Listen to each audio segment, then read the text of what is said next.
Hello students, एक बार पुनः आप सभी लोगों का अथर्व एजुकेशन क्लासेस में स्वागत करता हूं।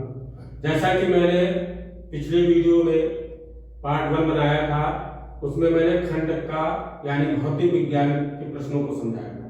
आज मैं आप सभी को कक्षा 10th के विद्यार्थियों को जो है खंड खा यानी रसायन विज्ञान के प्रश्न को समझाऊंगा। ये वीडियो पार्ट 2 है। ठीक है, चलिए हम जो है प्रश्नों को चालू करते हैं। देखिए, क्वेश्चन नंबर 1 है। प्रश्न ये कह रहा है कि योगात्मक रासायनिक अभिक्रिया क्या है। जैसे कि हम लोग सामान्य भाषा में योग का मतलब जुड़ना, योगफल जोड़ना, तो उसी से हम परिभाषा ये कह रही है कि योगात्मक रासायनिक अभिक्रिया क्या है। तो योगात्मक का मतलब होता है जोड़ना, यानी ऐसी रासायनिक अभिक्रिया जिसमें दो या दो से अधिक पदार्थ आपस में मिलकर एक नया उत्पाद बनाते हैं, उसे रासायनिक अभिक्रिया कहते हैं।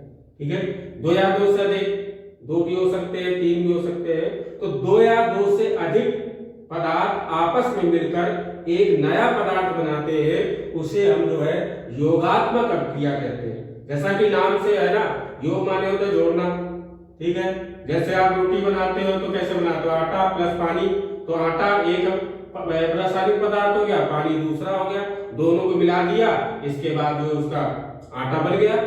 ठीक है ना, यही चीज बता रहा हूं कि जब दो या दो से अधिक पदार्थ आपस में मिलकर एक नया उत्पाद बनाए, एक नया पदार्थ बनाए, उसे हम बोलते हैं योगात्मक अभिक्रिया। तो देखिए इसको किस प्रकार लिखेंगे। ऐसी रासायनिक अभिक्रिया, ऐसी रासायनिक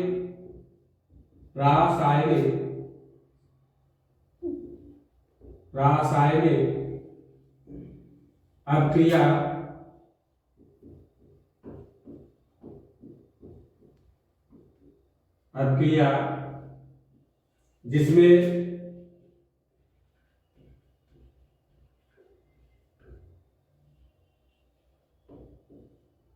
दो या दो से अधिक, दो या दो से अधिक पदार्थ आपस में मिलकर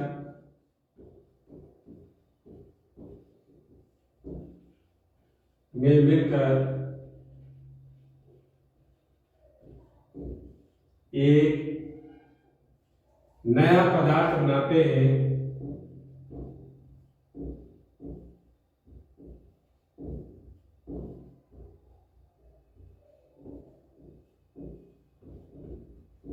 हैं, उसे योगात्मक रासायनिक अभिक्रिया कहते हैं। उसे योगात्मक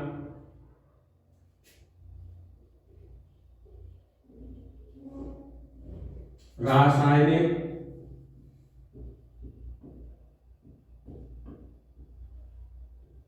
अभिक्रिया कहते हैं।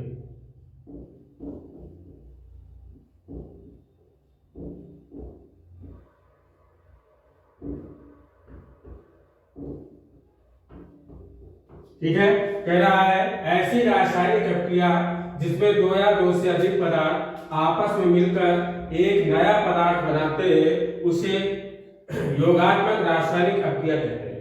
चलो इसको एग्जाम्पल से समझते हैं। इसका एग्जाम्पल है NH3 प्लस HCl। तो NH3 क्या है, अमोनिया। क्या है, अमोनिया।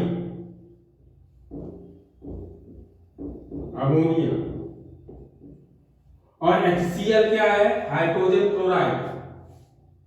हाइड्रोजन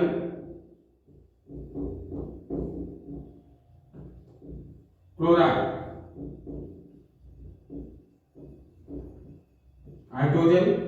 तो एक पदार्थ आपका अमोनिया हो गया और दूसरा क्या हो गया, हाइड्रोजन क्लोराइड। अब दोनों मिलकर एक नया उत्पाद बना रहे हैं।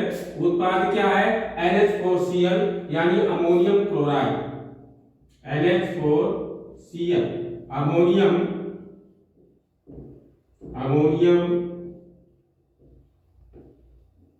क्लोराइड।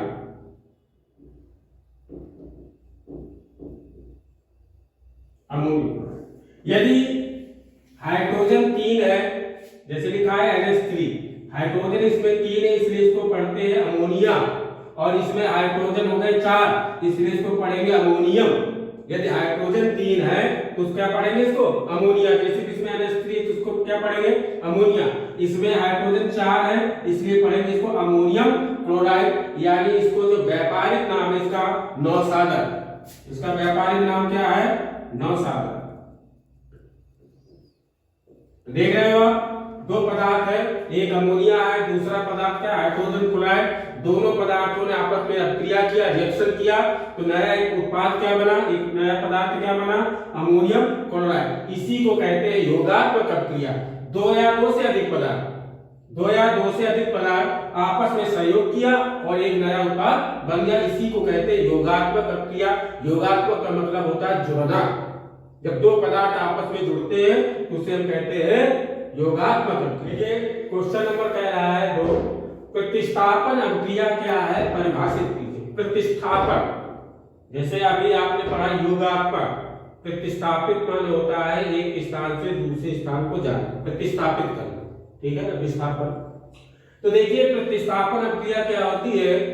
ऐसी रासायनिक अभिक्रिया जिसमें किसी एक अणु के परमाणु या समूह किसी दूसरे परमाणु या समूह में चले जाते हैं, उसे हम बोलते हैं प्रतिस्थापन अभिक्रिया। ठीक है ना, कि ऐसी रासायनिक अभिक्रिया जिसमें किसी परमाणु ऐसी रासायनिक अभिक्रिया जिसमें किसी अणु के परमाणु या समूह किसी दूसरे परमाणु या समूह में चले जाते हैं, उसे हम बोलते हैं प्रतिस्थापन अभिक्रिया। जैसे इसको पहले चलो एग्जांपल समझ लेते हैं। जैसे जिंक है Zn, और ये जो है तुम्हारा है सल्फ्यूरिक अम्ल H2SO4, तो ZnH2SO4 मिलकर क्या बनेगा? Zinc sulphate ZnSO4। जो जिंक था वो इसको जो इसके स्थान पर आ गया, देखिए जिंक जो है हाइड्रोजन सल्फ्यूरिक अम्ल में हाइड्रोजन को हटा दिया और उसकी जगह अपना आ गया, प्रतिस्थापित हो गया। ठीक है ना, देख रहे हो, ये जिंक है, ये क्या है? सल्फ्यूरिक अम्ल। अब ये जिंक जो है उसको हटा के अपना स्थान ले लिया और इसको जो है बाहर कर दिया, हाइड्रोजन को बाहर कर दिया। यही प्रतिस्थापन अभिक्रिया है कि ऐसी रासायनिक अभिक्रिया जिसमें किसी अणु के स्थान पर जो है कोई दूसरा परमाणु या अणु आ जाता है, उसे हम बोलते हैं प्रतिस्थापन अभिक्रिया। देखिए ऐसी रासायनिक अभिक्रिया, आंसर या सॉल्व, ऐसी रासायनिक अभिक्रिया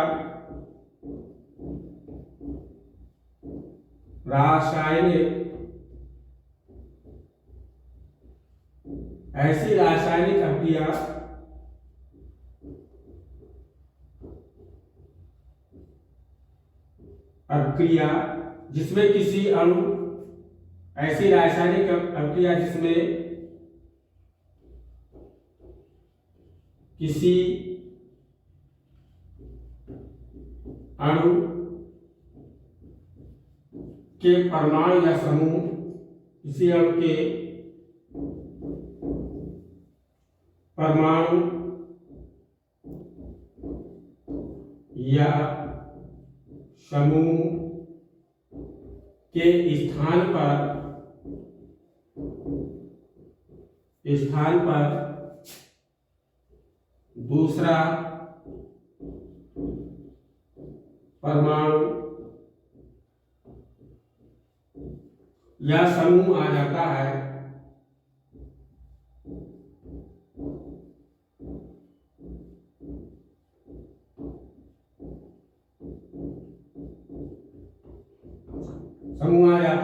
उसे प्रतिस्थापन अभिक्रिया कहते हैं। उसे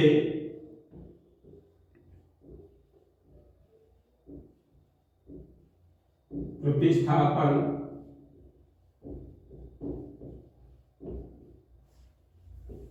अभिक्रिया कहते हैं।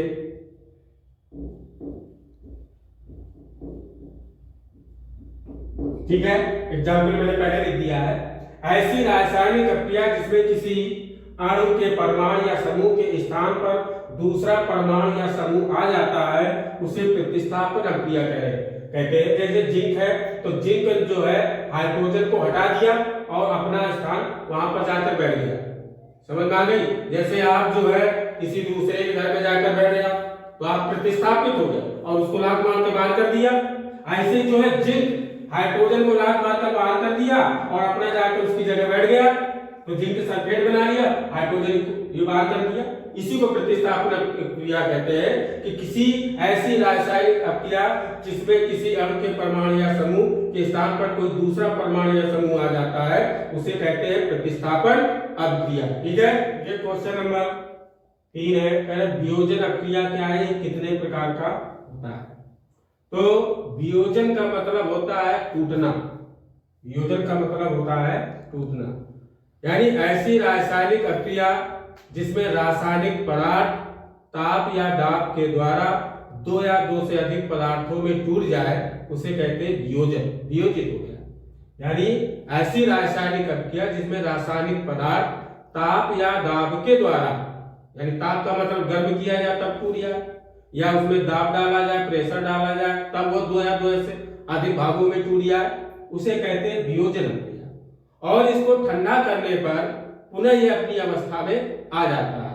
ठीक है, तो ये दो प्रकार का कह रहा है। ये कितने प्रकार का होता है? ये दो प्रकार का होता है। एक होता है उष्मीय वियोजन, एक होता है आयनिक वियोजन। उष्मीय वियोजन में क्या होता है, जब पदार्थ रासायनिक पदार्थ को गर्म किया जाता है तो ये दो या दो से अधिक भागों में टूटता है और ठंडा करने पर पुनः वही चीज प्राप्त हो जाती है। ठीक है, और आयनिक वियोजन में क्या होता है, जब किसी रासायनिक पदार्थ को जो है जल में घोला जाए या गलित अवस्था में किया जाए तो ये जो है धनायन और ऋणायन में टूट जाता है, यानी आवेशों में टूट जाता है, आयन बना लेता है, इसलिए उसे हम क्या कहते हैं, आयनिक वियोजन। तो वियोजन की परिभाषा क्या है, वह रासायनिक अक्रिया जिसमें किसी रासायनिक पदार्थ को ताप या दाब के द्वारा दो या दो से अधिक पदार्थों में टूट जाए उसे कहते हैं यानी वियोजन। तो देखिए इसका आंसर इस प्रकार लिखेंगे।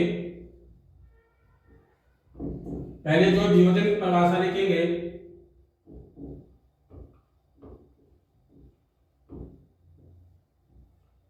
ऐसी रासायनिक अक्रिया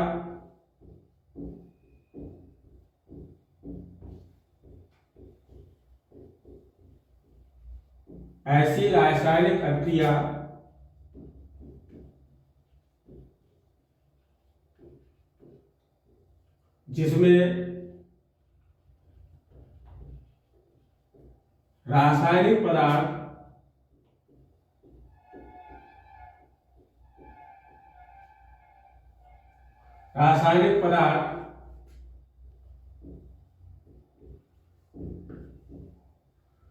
ऐसी रासायनिक अक्रिया जिसमें रासायनिक पदार्थ ताप या दाब के द्वारा दो या दो से अधिक भागों में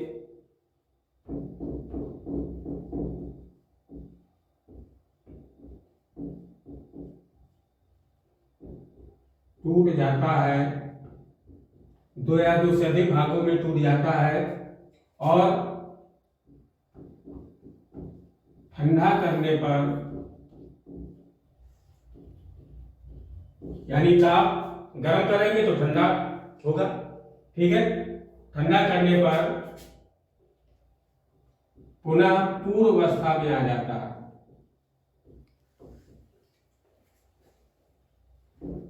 पूर्व अवस्था में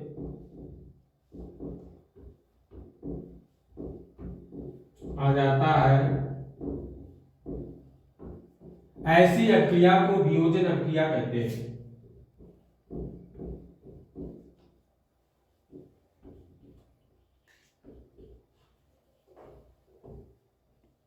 अक्रिया को वियोजन अक्रिया कहते हैं।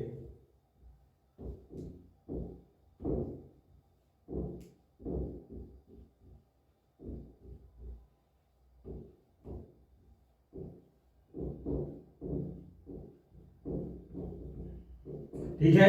कह रहा है कि ऐसी रासायनिक अभिक्रिया जिसमें रासायनिक पदार्थ ताप या दाब के द्वारा दो या दो से अधिक भागों में टूट जाता है। और ठंडा करने पर, ठंडा का मतलब यहाँ पर ये यदि पदार्थ गर्म कर रहे हैं तो उसको ठंडा करेंगे तो पुनः वो पूर्व अवस्था में आ जाएगा, करने पर पूर्व अवस्था में आ जाता है। ऐसी अभिक्रिया को वियोजन अभिक्रिया कहते हैं। अब वियोजन दो प्रकार का होता है।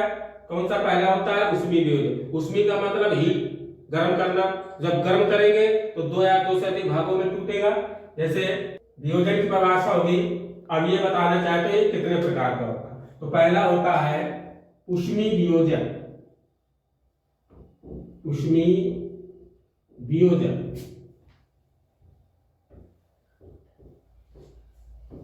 तो उष्मीय वियोजन क्या होता है? जब पदार्थ को गर्म करने पर दो या दो से अधिक भागों में टूट जाए उसे कहते हैं उष्मीय वियोजन। और ठंडा करने पर पुनः पूर्व अवस्था में आ जाए वही यानी उष्मीय वियोजन है। जब पदार्थ को गर्म करने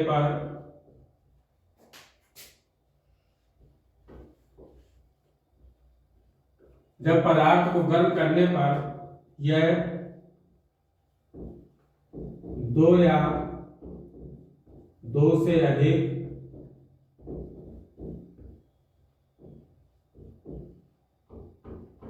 भागों में टूट जाता है।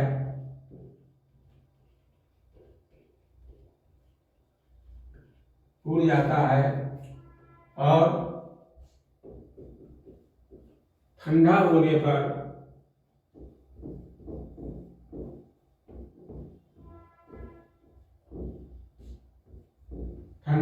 पर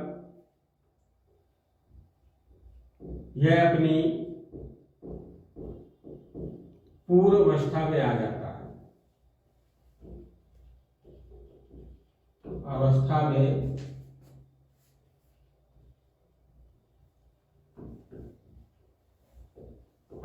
है। उसे कौन सी अभिक्रिया कहते हैं? उष्मीय वियोजन। आ जाता उसे उष्मीय वियोजन कहते हैं।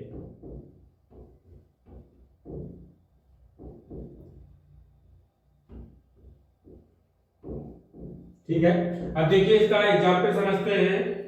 जैसे NH4Cl है, अमोनियम क्लोराइड, NH4Cl, ये जो है क्रमणीय का चिन्ह है। ये प्रदर्शित करता है कि अभिक्रिया दोनों तरफ चल रही है, यानी जो रिएक्शन है वो दोनों तरफ होगी।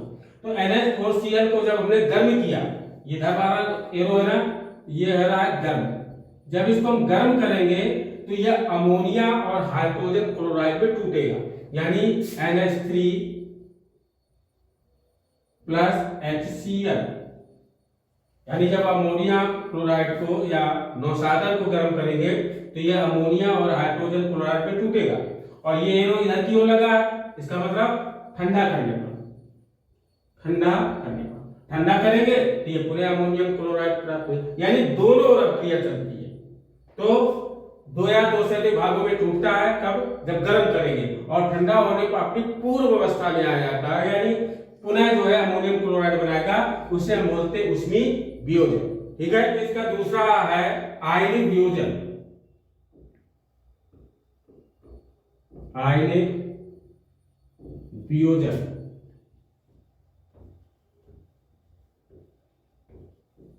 जैसा कि नाम से आयनों में टूटना, यानी पदार्थों का आयनों में टूटना, इसलिए इसको कहते हैं आयनिक वियोजन। जब किसी पदार्थ को जल में घोलते हैं या उसको गलित अवस्था में करते हैं तो वो आयनों में टूट जाता है, और उसे क्या कहते हैं? आयनिक वियोजन। जब किसी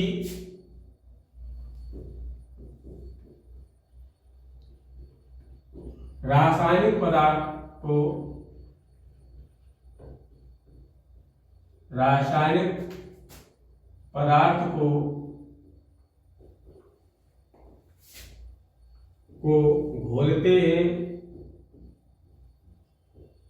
घोलते हैं या गलित अवस्था में करते हैं या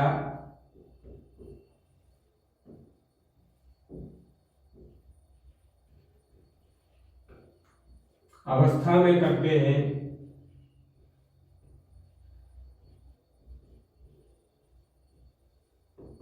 करते हैं तो वह धनायन व ऋणायन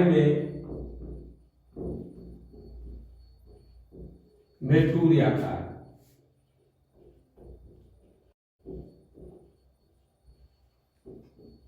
टूट जाता है उसे आयनिक वियोजन कहते हैं।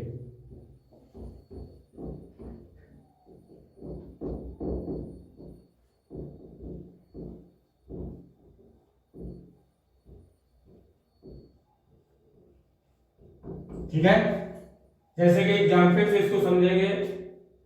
जैसे आपका है NaCl नमक, NaCl, तो जब जो है इसका आयनिक वियोजन करेंगे, घोलेंगे, तो यह जो है Na+Cl-। जैसे HCl है हाइड्रोजन क्लोराइड, तो ये टूटेगा H+ में और Cl-। देखो धनायन और ऋणायन में टूट रहा है, ठीक है। या तो इसको गलित अवस्था में ले या इसको घोले, तो ये जो है आयनों में टूटेगा, यानी धनायनों और ऋणायन में टूटेगा, इसलिए इसको क्या कहते हैं, आयनिक वियोजन। देखिए क्वेश्चन नंबर 4 है, क्या होता है जब बुझा चूना क्लोरीन से अभिक्रिया करता है। सबसे बड़ी बात स्टूडेंट को बस रिएक्शन से डर लगता है केमिस्ट्री में, क्योंकि उनको रिएक्शन याद नहीं होती है, तो सबसे ज्यादा इसी में डरते हैं। तो क्या होता है जब बुझा चूना यानी क्या होता है, कैल्शियम हाइड्रोक्साइड CaOH का होल पर। अब उसमें जो है क्या प्रोवाइड करना है, क्लोरीन। तो जब बुझे हुए चूने पर क्लोरीन प्रोवाइड करते तो क्या बनता है, ये देखते हैं। यानी CaOH का होल ट्वाइस, इसी को कहते हैं कैल्शियम हाइड्रोक्साइड। अब इसमें जो है क्लोरीन प्रोवाइड करेंगे, क्लोरीन, तो ये क्या बनाएगा, ब्लीचिंग पाउडर बनाता है, विरंजक चूर्ण इसको कहते हैं, CaOCl2। देखिए Ca, एक कैल्शियम इधर है, एक कैल्शियम इधर है, ऑक्सीजन यहाँ पर कितने हैं, एक, दो, इसका गुणा हो जाएगा 2 है, यहाँ पर अभी क्या है, एक ही है। चलिए हाइड्रोजन यहाँ पर कितने हैं, 2, यहाँ पर देखिए ब्लीचिंग पाउडर बना, इसके बाद क्या बनेगा, जल बनेगा H2O। अब देखते हैं इसका बैलेंस है कि नहीं। तो कैल्शियम यहाँ पर 1 है, कैल्शियम 1 है, ऑक्सीजन 2 है, यहाँ पर भी ऑक्सीजन 2, एक ही है और एक ही है, 2 हो गए ऑक्सीजन। हाइड्रोजन कितने हैं यहाँ पर, 2, तो ये 2 हाइड्रोजन हो गए। क्लोरीन कितनी है यहाँ पर, 2, और यहाँ पर, इसका मतलब जो समीकरण है बैलेंस है। तो ये क्या होता है, जब बुझा हुआ चूना क्लोरीन से अभिक्रिया करता है, तो जब बुझा हुआ चूना क्लोरीन से अभिक्रिया करेगा तो ब्लीचिंग पाउडर बनाता है। ब्लीचिंग पाउडर का उपयोग किसमें किया जाता है, यानी पानी को साफ करने के लिए, ये कीटाणु को मारता है, कीटनाशक होता है। तो ब्लीचिंग पाउडर यानी विरंजक चूर्ण बनाएगा। तो बुझे हुए चूने यानी कैल्शियम, इसको कहते हैं कैल्शियम हाइड्रोक्साइड, कैल्शियम, इसका रासायनिक नाम है कैल्शियम हाइड्रोक्साइड,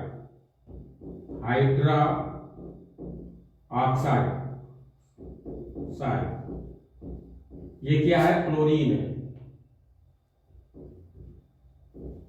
क्लोरीन है।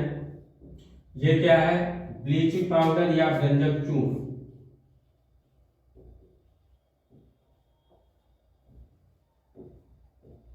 या ब्लीचिंग पाउडर, ये आपका जल बना। ये क्वेश्चन नंबर 5 है, बहुत छोटा क्वेश्चन है। प्लास्टर ऑफ पेरिस के 2 महत्वपूर्ण उपयोग बताइए। इसी को हम क्या कहते हैं, पीओपी। तो क्या बोलते हैं, पीओपी, प्लास्टर ऑफ पेरिस। तो इसका उपयोग, सबसे महत्वपूर्ण उपयोग तो ये है कि शल्य चिकित्सा में हड्डी को, जो टूटी हुई हड्डी को जोड़ने के लिए। दूसरा है इसका उपयोग मूर्तियां तथा खिलौने बनाने में, ठीक है ना। उसने कहा 2 महत्वपूर्ण उपयोग बताना है। तो पहला है इसका आंसर, शल्य चिकित्सा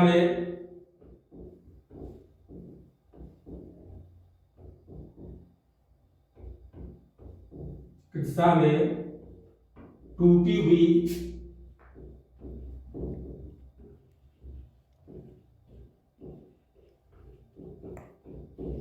हड्डी को जोड़ने के लिए,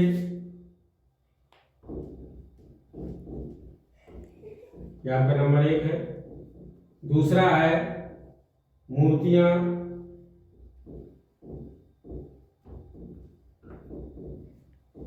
तथा खिलौने बनाने।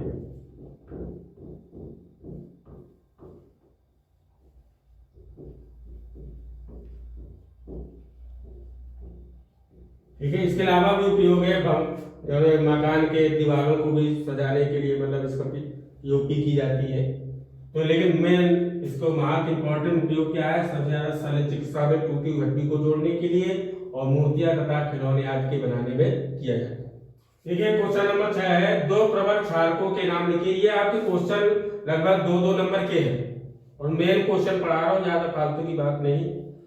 दो प्रबल क्षारकों के नाम लिखना है। जैसे आपका पहला होता है सोडियम हाइड्रोक्साइड, दूसरा है पोटेशियम हाइड्रोक्साइड। पहला है आपका NaOH, इसको कहते हैं सोडियम हाइड्रोक्साइड, सोडियम हाइड्रोक्साइड।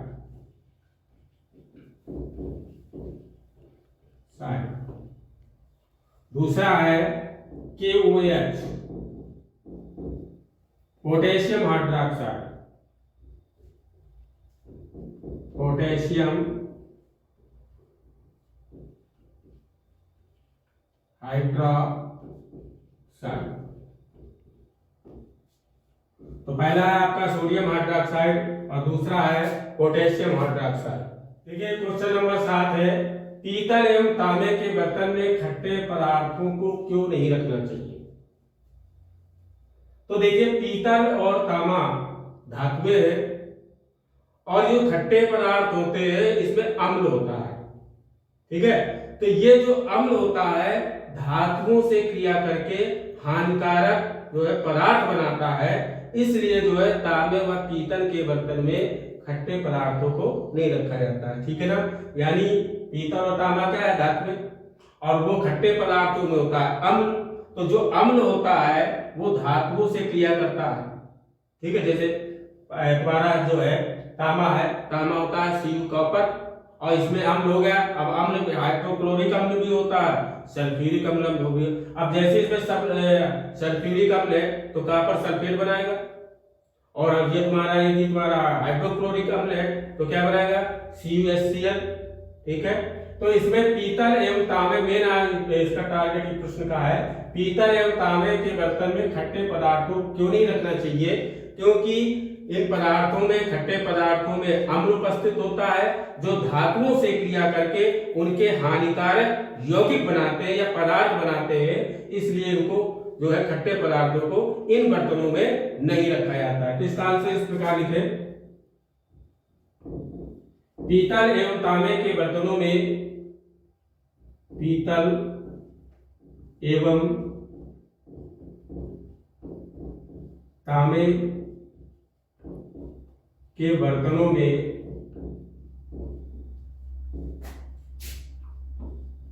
खट्टे पदार्थ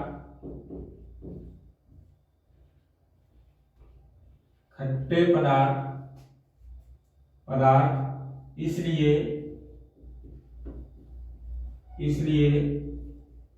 नहीं रखे जाते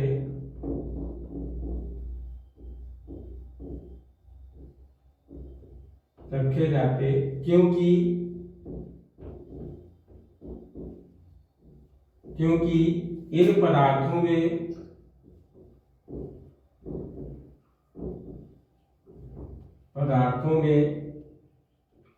अम्ल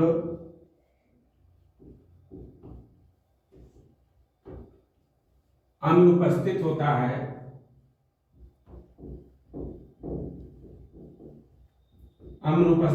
है,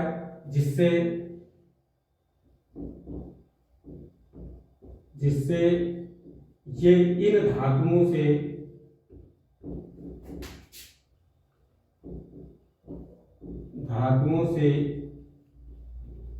क्रिया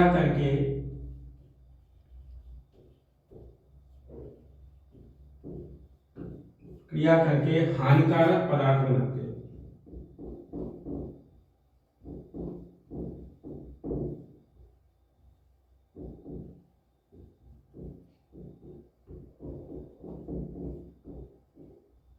ठीक है, यानी पीतल और तांबे के बर्तनों में खट्टे पदार्थ इसलिए नहीं रखे जाते क्योंकि इन पदार्थों में अम्ल उपस्थित होता है, जिससे ये इन धातुओं से क्रिया करके हानिकारक पदार्थ बनाते हैं जो शरीर के लिए हानिकारक होता है। ये क्वेश्चन नंबर 8 है, अम्ल एवं धातु कार्बोनेटों की अभिक्रिया से कौन सी गैस उत्सर्जित होती है? यानी अम्ल और उसके धातु कार्बोनेट, ठीक है, की अभिक्रिया से कौन सी गैस उत्सर्जित होती है? तो वो गैस है कार्बन डाइऑक्साइड यानी CO2। इसका आंसर है CO2।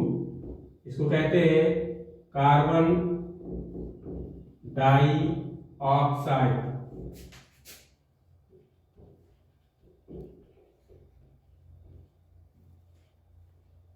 ठीक है, देखिए आप लोग सोच रहे हो बड़े छोटे छोटे क्वेश्चन, कारण क्या होता है कि जो स्कूल में नोट्स वोट्स लिखाई जाती है तो उसको विस्तार से लिखा दिया जाता है, बच्चा केवल उसको रट्टा मार के याद कर लेता है, लेकिन जो है उसके पास इतनी टाइम नहीं होता है कि वो किताब पढ़े। और बहुविकल्पी क्वेश्चन जो 1 नंबर के क्वेश्चन होते हैं वो तभी आते हैं जब आप पूरी किताब पढ़ो, उस पूरा जो टॉपिक उसको पूरा पढ़ो, तभी आपको ये क्वेश्चन छोटे छोटे मिलेंगे, लेकिन इतना पास तो टाइम होता नहीं है। इसलिए छोटे क्वेश्चन पर बहुत ही ध्यान, यानी पूरा टारगेट छोटे क्वेश्चन पे होता है, क्योंकि इसमें सही है तो पूरा नंबर मिलता है और गलत तो पूरा नंबर जाता है। लॉन्ग क्वेश्चन में तो गुंजाइश होती है जब पूरा गलत लिखो कुछ ना कुछ तो 1 नंबर तो मिल ही जाएगा, लेकिन इसमें आता भी पूरा और जाता भी पूरा है। ठीक है, इसलिए विशेष ध्यान दें। कह रहा है अम्ल एवं धातु कार्बोनेट की अभिक्रिया से कौन सी गैस उत्सर्जित होती है? तो वो गैस है कार्बन डाइऑक्साइड यानी CO2। ठीक है, ठीक है। क्वेश्चन नंबर 9 है, कठोर जल को मृदु करने के लिए किस सोडियम यौगिक का उपयोग किया जाता है? कठोर का मतलब खारा पानी, खारा जल, और मृदु का मतलब होता है मीठा पानी। ठीक है ना, तो कठोर जल को मृदु करने के लिए यानी खारे पानी को मीठा पानी बनाने के लिए किस सोडियम यौगिक का उपयोग किया जाता है? तो इसका आंसर है सोडियम कार्बोनेट Na2CO3। कौन सा सोडियम यौगिक है? सोडियम यौगिक है Na2CO3, सोडियम कार्बोनेट।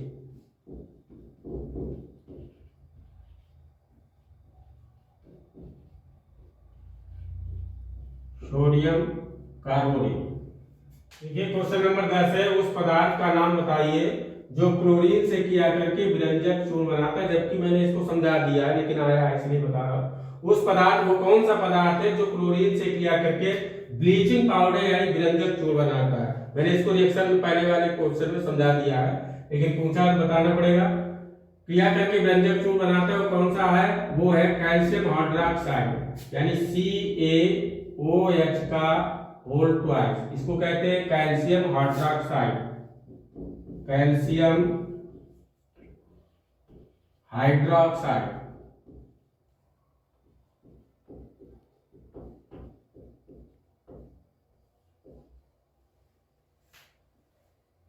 देखिए स्टूडेंट, आज मैंने वीडियो पार्ट 2 में खंड खा के प्रश्नों को यानी रसायन विज्ञानों को के जो है 10 प्रश्नों को समझाया। ये प्रश्न मुझे आशा है कि आप लोगों को अच्छी तरह समझ में आया होगा। यदि ना भी समझ में आया हो या कोई इस पर डाउट रह गया हो तो मैं जैसा कि पहले भी कह चुका हूँ, तो कमेंट्स बॉक्स में उसका जो है रिस्पॉन्स में लिखे, तो उसको जो है अगले वीडियो में आपकी शंकाओं का समाधान जो है पूरा किया जाएगा। ठीक है, धन्यवाद।